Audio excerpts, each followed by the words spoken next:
Hi friends, സ്നേഹപൂർവ്വ ക്ഷമയുടെ പുതിയ എപ്പിസോഡിലെ രാധിക വരുൺ പറഞ്ഞത് പ്രകാരം കുളക്കടവിലേക്ക് പോവാണ്. ഈ കാഴ്ച കണ്ടുകൊണ്ട് വരുന്ന ജീവ കാർ നിർത്തിയിട്ട് രാധികയുടെ പിന്നാലെ ചെല്ലും. അങ്ങനെ രാധിക കുളക്കടവിൽ എത്തിക്കഴിഞ്ഞാല് മനസ്സിൽ വിചാരിക്കും, ഭഗവാനെ ആ മനസ്സൊന്ന് മാറ്റി തരണേ, അതിനുവേണ്ടി ഞാൻ എന്ത് വേണമെങ്കിലും ചെയ്യാം എന്നിങ്ങനെ പറഞ്ഞോണ്ട് നിൽക്കുമ്പോഴായിരിക്കും ആരുടെ മനസ്സാ എന്ന് വെച്ച് ജീവ വരുന്നത്. ജീവയെ കാണുന്നതും രാധിക ഒന്നും ഞെട്ടും. അങ്ങനെ ജീവ പറയും, എന്റെ മനസ്സ് മാറാനാണെങ്കിൽ അത് മാറില്ല. ക്ഷേത്ര നടയിൽ നിന്ന് ഭഗവാനെ പ്രാർത്ഥിക്കുന്നവരെ കണ്ടിട്ടുണ്ട്, പകരം ഈ ക്ഷേത്രക്കുളത്തിൽ വന്ന് പ്രാർത്ഥിച്ചാ മതിയോ എന്നൊക്കെ ഇങ്ങനെ ചോദിക്കുമ്പോഴും രാധിക അങ്ങോട്ടും ഇങ്ങോട്ടും തിരിഞ്ഞു നോക്കുന്നുണ്ട് വരുണിനെ. രാധിക ഒന്നും പറയാതെ അവിടുന്ന് പോകാൻ തുടങ്ങുമ്പോ ജീവ മുന്നിലേക്ക് വന്നിട്ട് പറയും, നിക്കടോ എന്ന് പറഞ്ഞിങ്ങനെ തടഞ്ഞു നിർത്തിയിട്ട് കണ്ണിലേക്ക് നോക്കും. രാധിക തല താഴ്ത്തി നിൽക്ക. ഇതേ സമയത്തായിരിക്കും വരുൺ കാറിൽ അങ്ങോട്ട് വരുന്നത്. അങ്ങനെ കാറൊക്കെ നിർത്തി വരുൺ വരുന്നതേ ഉള്ളൂ. ഇതേ സമയം ജീവ ചോദിക്കും, താൻ ആലോചിച്ചോ? എന്ത്? ജീവ പറയും, എനിക്ക് തന്നോടുള്ള ഇഷ്ടത്തെക്കുറിച്ച് ആലോചിച്ചോന്ന്. രാധിക പറയും, ആവശ്യമില്ലാത്ത കാര്യങ്ങള് ഞാൻ മനസ്സിൽ കൊണ്ട് നടക്കാറില്ല. ജീവ പറയും, തന്നെ ഇംപ്രസ് ചെയ്യിക്കാനുള്ള നല്ല ക്വാളിറ്റീസ് ഒന്നും എനിക്കുണ്ടാവില്ലായിരിക്കാം. താൻ എന്നിൽ കണ്ട ദോഷം എന്താണെന്നൊന്ന് പറയാമോ? രാധിക പറയും, ദോഷമുള്ളതുകൊണ്ട് മാത്രമല്ല, ഓരോരുത്തർക്കും അവരുടേതായിട്ടുള്ള സാഹചര്യങ്ങളില്ലേ, അതനുസരിച്ചല്ലേ ഇഷ്ടവും അനിഷ്ടവും ഒക്കെ. ഇതേസമയം വരുൺ അങ്ങോട്ട് വന്നോണ്ടിരിക്കുക നടന്ന്. അങ്ങനെ ജീവ പറയണേ, തന്റെ സാഹചര്യം എന്താണെന്നൊന്നും എനിക്കറിയത്തില്ല, പക്ഷേ അത് ശരിയാകുന്നത് വരെ കാത്തിരിക്കാൻ ഞാൻ തയ്യാറാണെങ്കിലോ? രാധിക പറയും, നോക്കൂ, എന്നെ കുറിച്ചൊന്നും അധികം നിങ്ങൾക്കറിയില്ല, എന്നിട്ടും എനിക്ക് വേണ്ടി കാത്തിരിക്കാന്നൊക്കെ പറയുന്നത് മണ്ടത്തരമാണ്. എനിക്ക് വേണ്ടി എന്തിനാ നിങ്ങൾ നിങ്ങളുടെ ജീവിതം നശിപ്പിക്കുന്നേ? ജീവ പറയും, ഇഷ്ടം കൊണ്ട്. രാധിക പറയും, ഇതിപ്പോ പെട്ടെന്ന് നിങ്ങൾ ഇങ്ങോട്ട് ഷൂട്ടിന് വന്നു, അവിടെ വെച്ച് കാണുന്നു, അതിന്റെ പേരില് പെട്ടെന്ന് തോന്നിയൊരിത്. നാളെ വേറൊരു സ്ഥലത്ത് പോകുമ്പോ വേറൊരാളിനെ കാണും, അപ്പോ ജീവ പറയും, ഹോ, എനിക്ക് ഇത് തന്നെയാണ് കൃഷി എന്നല്ലേ? രാധിക പറയും, അയ്യോ അങ്ങനെ പറഞ്ഞതല്ല, എനിക്ക് വേണ്ടി നിങ്ങൾ ഒട്ടും സമയം പാഴാക്കണ്ട, അത് നഷ്ടമായിരിക്കും, ജീവിതത്തിലെ വലിയ നഷ്ടം. അങ്ങനെ പറഞ്ഞോണ്ടിരിക്കുമ്പോഴായിരിക്കും അങ്ങോട്ട് വരുൺ വരുന്നത്. വരുൺ നോക്കുമ്പോ ജീവനെ കാണുന്നത് രാധിക അങ്ങോട്ട് തിരിഞ്ഞു നിൽക്കുകയാണല്ലോ. ജീവ വരുണിനെയും കാണും. ഇങ്ങനെ നോക്കി നിൽക്കുന്ന കാണുമ്പോഴാണ് രാധിക തിരിഞ്ഞു നോക്കുന്നത്. അപ്പൊ രാധിക രണ്ടുപേരെ ഇങ്ങനെ നോക്കും. ജീവ അപ്പൊ തന്നെ അവിടെ നിന്ന് അങ്ങ് മാറി നിൽക്കണേ. അങ്ങനെ വരുൺ ചോദിക്കും, വന്നിട്ട് അധിക നേരമായോ? രാധിക പറയും, ഇല്ല. വരുൺ ചോദിക്കും, ചിന്തിച്ചോ? രാധികയ്ക്കും, എന്ത്? വരുൺ പറയും, നമുക്കിടയില് എന്താ ചിന്തിക്കാനുള്ളത്? ഇവിടുന്ന് തന്നെ കണ്ടു പോയതിനു ശേഷം ഒരു കാര്യം ചെയ്യാന്ന് ഞാൻ തീരുമാനിച്ചിട്ടുണ്ട്, അതെന്താണെന്ന് കേൾക്കണ്ടേ? രാധികയ്ക്കും, എന്താ? വരുൺ പറയും, കാര്യങ്ങളെല്ലാം പ്രിയങ്കയോട് തുറന്നു പറയാ, എന്നിട്ട് എന്റെ ജീവിതത്തിൽ നിന്ന് ഒഴിഞ്ഞു പോവാൻ ആവശ്യപ്പെടുക. അതിന് അവൾ ചോദിക്കുന്ന നഷ്ടപരിഹാരം എത്രയാണെങ്കിലും അത് കൊടുക്കാൻ ഞാൻ തയ്യാറാണ്. എന്നിട്ട് നമുക്കൊരു ജീവിതം ആരംഭിക്കാം. രാധികയ്ക്കും, ഭ്രാന്തുണ്ടോ? വരുൺ പറയും, ഉണ്ട്. നിന്നോടുള്ള ഇഷ്ടത്തിന്റെ പേര് ഭ്രാന്തെന്ന് തന്നെയാ. രാധിക പറയും, എനിക്ക് ആ ഭ്രാന്തില്ല. വരുൺ പറയും, രാധിക പ്ലീസ്, നീ മനസ്സിലുള്ള ഇഷ്ടം മറച്ചു വെക്കരുത്, ഞാൻ ഇന്നലെ പറഞ്ഞതല്ലേ. രാധിക പറയും, എങ്കിൽ എന്റെ മനസ്സിലുള്ള ഒരു ഇഷ്ടം ഞാൻ പറയട്ടെ. വരുൺ പറയും, പറയും. രാധിക പറയും, അത് കേട്ട് കഴിഞ്ഞാ എന്നോട് ദേഷ്യം തോന്നില്ലല്ലോ? വരുൺ പറയും, ഇല്ല, ഒരിക്കലും തോന്നില്ല. രാധിക പറയും, എനിക്കിഷ്ടപ്പെട്ട ഒരാളുണ്ട്, അത് എന്ന് പറഞ്ഞിങ്ങനെ വിരൽ ചൂണ്ടുമ്പോ വരുണിന് സന്തോഷാവുക. അപ്പോഴേക്ക് രാധിക കൈവിരല് നേരെ അവിടുന്ന് ജീവയുടെ നേർക്ക് ചൂണ്ടാണ്. ഇത് ജീവ അറിയുന്നില്ല. എന്നാ വരുൺ അങ്ങ് ഞെട്ടിപ്പോവും. സങ്കടം മനസ്സിൽ കടിച്ചമർത്തിക്കൊണ്ടാ വരുണിനോട് ഇങ്ങനെ ഒരു കള്ളം പറയുന്നത്. അങ്ങനെ രാധിക പറയും, ഞങ്ങൾ തമ്മില് ഇഷ്ടത്തിലാണ്, ഞങ്ങൾ തമ്മില് ഒരുമിക്കാൻ തീരുമാനിച്ചവരാ. ഇതാണ് എനിക്ക് പറയാനുള്ള മറുപടി. വരുൺ ആകെ തകർന്നു പോവാണ് ഇതൊക്കെ കേൾക്കുമ്പോ. അങ്ങനെ അത്രയും പറഞ്ഞ് അവിടെ നിന്ന് കരയാതെ രാധിക അങ്ങ് പോകും. രാധിക പോകുമ്പോഴാണ് ജീവ കാണുന്നത്. അതില് വരുൺ ജീവയുടെ അടുത്തേക്ക് ചെല്ലും. നിങ്ങളുടെ പേരെന്താ? ജീവ. വരുൺ പറയും, ആ പെൺകുട്ടി എന്നോട് പറഞ്ഞു നിങ്ങൾ തമ്മിൽ ഇഷ്ടത്തിലാണെന്ന്, അത് ശരിയാണോ? ഇത് കേൾക്കുന്ന ജീവ ഭയങ്കരമായിട്ട് സന്തോഷിക്കും. രാധിക അങ്ങനെ പറഞ്ഞോ? വരുൺ പറയും, പറയ്. ജീവ പറയും, സത്യ, ഞങ്ങള് പരസ്പരം സ്നേഹിക്കുന്നുണ്ട്, അധികം താമസിക്കാതെ തന്നെ ഞങ്ങളുടെ വിവാഹം ഉണ്ടാകും. ഇതൊക്കെ വരുണിനെ കൂടുതൽ വേദനിപ്പിക്കുക. ഓക്കെ എന്ന് പറഞ്ഞു പോകാൻ തുടങ്ങുമ്പോ ജീവ പറയും, എക്സ്ക്യൂസ് മീ, നിങ്ങളുടെ പേര് എന്ന് വയ്ക്കുമ്പോ അതിനൊരു മറുപടിയും പറയാതെ വരുൺ അവിടുന്ന് പോവും. എന്നാൽ ജീവയ്ക്ക് ഇപ്പൊ അതൊന്നും അല്ല കാര്യം. രാധിക ഇങ്ങനൊരു ഇഷ്ടം മറ്റൊരാളോട് തുറന്നു പറഞ്ഞല്ലോ, അത് വല്ലാത്തൊരു സർപ്രൈസ് ആയിട്ടാണ് ജീവ അത്രയ്ക്കും ത്രില്ലടിച്ചിരിക്കുക. ഒഴിവാക്കുന്ന പോലെ എന്നോട് സംസാരിച്ചിട്ട് വേറൊരാളോട് എന്നെ ഇഷ്ടമെന്ന് പറയാ, ഈ പെൺപിള്ളേരുടെ ഓരോ കുസൃതികളെ എന്നൊക്കെ ഇങ്ങനെ പറഞ്ഞു നിൽക്കണേ ജീവയുടെ. ഇതേ സമയം വരുൺ ആകെ തകർന്ന മനസ്സുമായിട്ട് പോവാ. രാധിക അവിടെ മറിഞ്ഞു നിൽക്കുന്നുണ്ട്. എന്നാ വരുൺ ഇപ്പൊ അതൊന്നും അറിയുന്നില്ല. അത്രയ്ക്ക് സങ്കടത്തിലാ പോകുന്നത്. രാധിക അത് നോക്കി നിന്നതിന് ശേഷം ജീവനെ ഇങ്ങനെ നോക്കും. അപ്പൊ ജീവ ഇപ്പൊ ഭയങ്കര സന്തോഷത്തിലാണല്ലോ. രാധിക ജീവയുടെ അടുത്തേക്ക് ചെല്ലാണ്.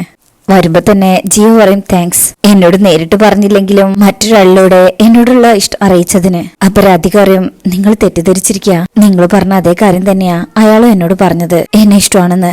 അയാളെ ഒഴിവാക്കാൻ പെട്ടെന്ന് എന്റെ മുന്നില് മറ്റൊരു മാർഗം ഉണ്ടായിരുന്നില്ല, അതുകൊണ്ട് മാത്ര അയാളോട് നിങ്ങളെ ഇഷ്ടമാണെന്ന് പറയേണ്ടി വന്നത്. അപ്പൊ ജീവയ്ക്ക് അങ്ങ് ഷോക്കാവും. അങ്ങനെ രാധിക പറയും, എന്നോടൊന്നും തോന്നരുത്. ജീവ പറയും, കുറച്ചു നിമിഷത്തേക്ക് ഞാൻ വല്ലാണ്ടങ്ങ് സന്തോഷിച്ചു, പക്ഷേ ഇപ്പതങ്ങ് കിട്ടുപോയി. പക്ഷേ ഞാൻ പ്രതീക്ഷകളൊന്നും മതിയാക്കുന്നില്ല, ഞാൻ കാത്തിരിക്കും. രാധിക പറയും, വേണ്ട, ഒരിക്കലും വേണ്ട എന്ന് പറഞ്ഞ് അവിടെ നിന്ന് പോവും. ഇപ്പോ ജീവയ്ക്കും ആകവേഷമായിട്ടുണ്ട്. അതിനുശേഷം പിന്നീട് കാണിക്കുന്നത് രാത്രിയായിട്ടുണ്ട്. കണിമംഗലത്ത് ബാഗൊക്കെ പാക്ക് ചെയ്ത് നിൽക്കണേ പ്രിയ. ആരെയോ വെയിറ്റ് ചെയ്യുന്നുണ്ട്. അപ്പോഴായിരിക്കും ശരത്തിന്റെ കോള് വരുന്നത്. ഞാനിവിടെ പിൻഭാഗത്ത് കാറും കൊണ്ട് വന്നിട്ടുണ്ട്, ഇറങ്ങാൻ പറ്റുമോ?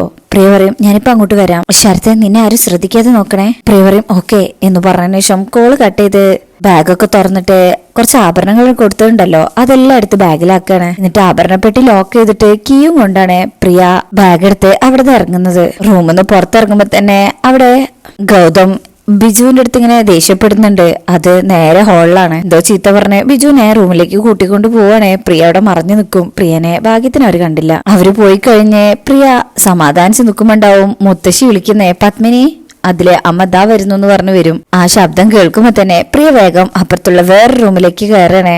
മുത്തശ്ശിയുടെ റൂമിലേക്ക് പോയി കഴിഞ്ഞാല് പ്രിയ പതുക്കെ അവിടുന്ന് ഇറങ്ങി സ്റ്റെയർ വഴി താഴേക്ക് ഇറങ്ങാ. അടുക്കളവാതിലങ്ങ് തുറന്ന് പോകാൻ തുടങ്ങുമ്പോഴേക്കും പെട്ടെന്ന് ഷോൾഡറിൽ ഒരു കൈ വരും. പ്രിയ ആകെ ഞെട്ടും. തിരിഞ്ഞു നോക്കുമ്പോ കൽപ്പനയ്ക്കും എവിടെ പോവാ?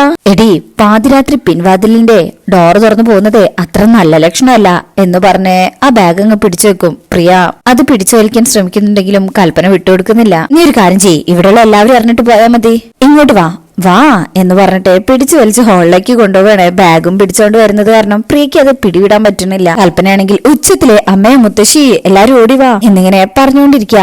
അപ്പോഴേക്കും എല്ലാരും ഓടി വരും. എന്താ ഇവിടെ ചോദിച്ചത് കേട്ടില്ലേ രണ്ടാളോടും? എന്താ പ്രശ്നം? കൽപ്പന പറയും, ഞാൻ പറഞ്ഞ അത് കള്ളാണെന്ന് എല്ലാവരും പറയും. എന്താ സംഭവിച്ചതെന്ന് ദാ ഇവളോട് തന്നെ ചോദിച്ചാൽ മതി. അപ്പോഴേക്കും അച്ഛനും ഗൗതമും ബൈജുവും ഒക്കെ വരും. മുത്തശ്ശിക്കും എന്താ പ്രിയങ്കേ, എന്തിനാ നിങ്ങൾ വഴക്കിട്ടത്? പ്രിയങ്ക മോള് ആരെയും പേടിക്കണ്ട, നടന്ന കാര്യങ്ങൾ എന്താന്ന് വെച്ചാൽ തുറന്നു പറഞ്ഞോ. പ്രിയ ഒന്നും മിണ്ടാതെ നിൽക്കുമ്പോ കൽപ്പന പറയും, എത്ര ചോദിച്ചാലും ഇവൾ പറയില്ല മുത്തശ്ശി. മുത്തശ്ശിയുടെയും അച്ഛന്റെയും അമ്മയുടെ ഒക്കെ ഏറ്റവും പ്രിയപ്പെട്ട ഈ മരുമകൾ ഉണ്ടല്ലോ വീടിന്റെ പിന്നാമ്പുറം തുറന്ന് രക്ഷപ്പെടാൻ ശ്രമിക്കായിരുന്നു. ഇത് കേൾക്കുന്ന എല്ലാവരും ഞെട്ടും. അങ്ങനെ കൽപ്പന പറയും, കയ്യിലിതേ ഈ ഒരു ബാഗും ഉണ്ടായിരുന്നു. അതോടെ കേൾക്കുമ്പോ ഒന്നുകൂടെ ഞെട്ടാണ് എല്ലാവരും. രക്ഷപ്പെടാൻ ശ്രമിക്കേ, അതിനു മാത്രം ഇവിടെ എന്താ പ്രശ്നം എന്ന് അച്ഛൻ ചോദിക്കുമ്പോ കൽപ്പന പറയും, അച്ഛൻ അറിയാത്ത പല പ്രശ്നവും ഇവർക്കിടയിലുണ്ട്. പിന്നെ വരുണിനെ പിരിഞ്ഞു പോകാനുള്ള ഇഷ്ടം കൊണ്ടൊന്നുമല്ല ഇവള് പാതിരാത്രി ഇറങ്ങിയത്. ഈ ബാഗ് ഇവിടുന്ന് പുറത്തേക്ക് കടത്താനാ. ഗൗതം ചോദിക്കും, അല്ല ഈ ബാഗിൽ എന്താ? കൽപ്പന പറയും, ബാഗിൽ എന്താണെന്ന് എല്ലാവരും കണ്ടോ എന്ന് പറഞ്ഞ് ബാഗ് എടുത്തു വെച്ചത് തുറന്ന് അതിന്റെ അകത്ത് കെട്ടിവെച്ചിരിക്കുന്ന ആ ആഭരണങ്ങൾ അങ്ങ് കാണിച്ചു കൊടുക്കുക. പ്രിയ ആണെങ്കിൽ ആകെ പെട്ട അവസ്ഥയിൽ നിൽക്കുക.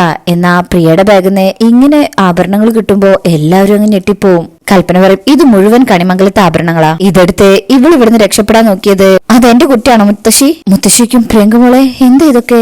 കൽപ്പന പറയുന്നൊന്നും നീ നിഷേധിക്കുന്നില്ല, അതിന്റെ അർത്ഥം നീ ഇത് ചെയ്തു എന്ന് തന്നെയാണോ? പത്മിനിയും ചോദിക്കും, കാര്യം എന്താന്ന് പറ പ്രിയങ്കേ.